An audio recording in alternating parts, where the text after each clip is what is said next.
저희 기관이 아동 심리평가 의뢰가 많은 곳이잖아요. 이제 자랑이지만 심지어 타 상담센터나 기관 그리고 병원에서도 의뢰가 들어오잖아요. 네. 아무래도 저희 기관에 정신건강 임상심리사 선생님들이 계시고 임상심리 전문가 선생님들이 계시다 보니까 이제 정확한 진단을 요구하는 평가에서는 저희 기관을 감사하게도 많이 찾아주시는 것 같아요. 그러면 이제 부모님들이 느끼기엔 내 아이에게 어떤 문제가 있을 때 심리평가를 받아야 되는지 잘 모르시는 경우들이 많잖아요. 그래서 오늘 심리평가가 필요한 아동들의 특징은 어떤 게 있는지도 한번 언급해 주시면 좋을 것 같아요. 그 특징은 그러니까 전문가가 바라봤을 때 드러나는 특징보다는 보호자가 봤을 때 조금 캐치할 수 있게끔 그런 특징들을 좀 말씀드리는 게 편할 것 같아요. 우리 보호자분들이 이야기에. 일단 첫 번째가 당연히 이제 주관적인 호소, 우리 자녀가 불안감이나 두려움에 대한 주관적 호소를 한다라고 하면 그거는 사인이에요. 내가 심리가 좀 불편해, 엄마, 아빠, 내가 마음이 좀 안 좋아라는 사인을 아이들은 무력감이나 우울감이나 이런 걸로 표현하지 못하거든요. 대체로 모든 감정을 무서움으로 표현을 해요. 그렇기 때문에 무서움에 대한 아이가 주관적인 호소를 한다라고 하면 이거는 좀 중요한 사인으로 보셔야 될 것 같고요. 두 번째가 유치원이나 어린이집을 가야 되는 나이대에 그때 굉장히 주의 깊게 봐야 되는데 처음 어린이집을 갈 때 드는 분리불안은 매우 당연한 분리불안이에요.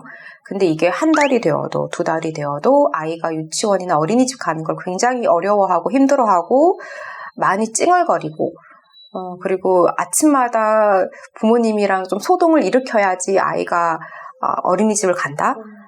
그러면 그것 또한 아이가 아직 몇 개월이 지났음에도 불구하고 집 이외의 다른 환경에 적응을 잘 못한다는 사인이기 때문에 그러니까 분리불안이 해결되지 않았다라는 사인이기 때문에 그것도 좀 주의 깊게 봐야 되고요. 우리 아이가 집에서는 무리 없이 아무런 문제 없이 잘 지내는 것 같은데 어린이집이나 유치원에서 좀 다른 피드백을 받을 때도 조금 신경을 써서 우리 아이를 봐야 돼요. 집은 안전한 공간이기 때문에 집안에서는 아이가 특별한 특징 없이 잘 지내다가 조금 안전하지 않을 것 같은 환경에서는 집과 다른 모습을 보일 수 있는데 그 모습이 좀 부적절하다라는 피드백을 혹시 어린이집이나 유치원에서 받았다라면 그것도 중요한 사인 중에 하나이고요. 그 다음에 또 좀 주의 깊게 봤으면 하는 것 중에 하나는 아이가 잠들기 전과 잠 바로 깼을 때 유독 찡얼대는지를 한번 확인해 봐야 돼요. 왜냐하면 불안감이 굉장히 높은 아이들은 수면에 들어가는 걸 굉장히 불안해해요. 왜냐하면 수면은 오로지 나 혼자 있어야 되는 공간이거든요. 수면에 빠진다는 건. 그렇기 때문에 불안한 아이들이 수면에 빠지는 걸 굉장히 공포스러워해요. 그래서 잠들기 전 바로 깼을 때 우리 아이가 좀 많이 찡얼댄다. 다른 시간대에 비해서. 그럴 때는 좀 주의 깊게 봤으면 좋겠어요. 그리고 또 마지막으로 하나가 좀 산만함.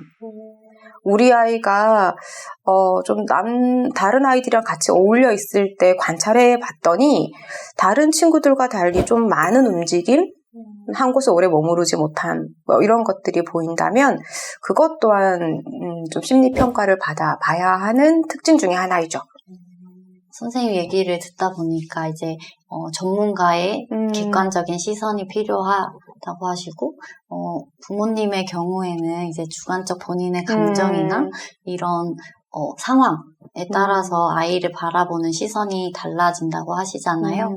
그러면 아동 평가를 진행할 때 부모의 평가도 좀 필수적으로 진행되는 게 좋을 것 같다는 생각이 드는데 아무래도 아동의 심리 상태는 부모의 심리 상태에 따라 달라지는 경우가 너무 많기 때문에 그건 다들 아실 거예요. 부모의 훈육 방식이 아동의 심리 상태를 만드는 거기 때문에 아동 심리 평가가 의뢰가 되면 저희는 필수적으로 부모님 심리평가를 같이 진행을 하는데 이번 영상을 통해서 그런 얘기를 좀 드리고 싶어요.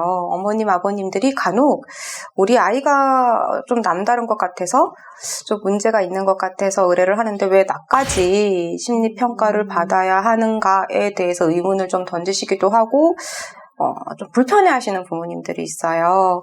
왜냐하면 본인은 공개하고 싶진 않은데 왜 내 심리 상태까지 더불어 공개를 해야 하느냐라는 거에 대해서 좀 많이 불편해하시는 분들도 계세요. 꼭 드리고 싶은 얘기는 부모님의 심리 상태가 건강하고 부모님이 행복해야 아이의 심리 상태가 안전해질 수 있다라는 얘기를 드리고 싶어요. 그래서 부모님의 심리 상태가 불안전하고 어딘가가 부정적이고 안 좋은 영향을 미치고 있는 것들이 심리 상태에 드러나는 걸 걱정하는 게 아니라 그게 내 아이에게 투사되는 걸 걱정을 하셔야 될 것 같아요.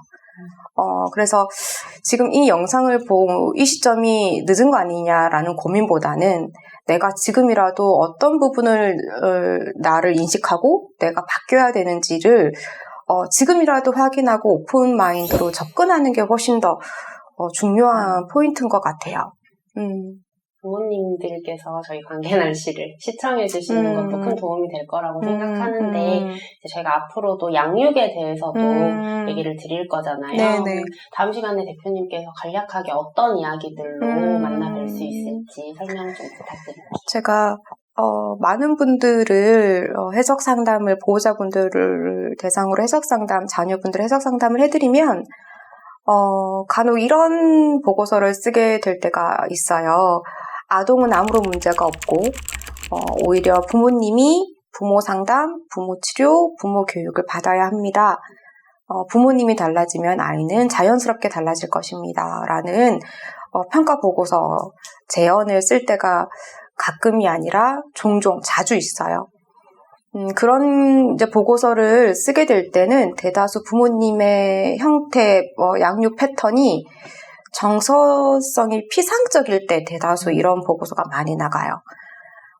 요즘은 의식주라든지 학업에 대한 자녀의 지원은 예전에 비해 많이 좋아졌죠. 오히려 훨씬 더 상향 조정되었기 때문에 그런 부분, 물론 아직도 사각지대에 계신 분들이 있지만 평균적으로 봤을 때 많이 상향 조정되었기 때문에 그런 부분에 대해서 문제점이 발견된다기보다는 오히려 부모님의 정서적 방치, 정서적 거리감 이런 부분들이 자녀에게 많은 영향을 미치고 있어요. 그것 때문에 불안감, 아동 우울, 심지어 ADHD처럼 보이게끔 만드는 아동의 형태를 유발하는 것들이 있어서 저는 보호자의 피상적인 정서성 그리고 아동에 대한 정서적 방치 이런 것들에 대해서 우리가 이야기를 좀 하면 좋지 않을까 싶습니다.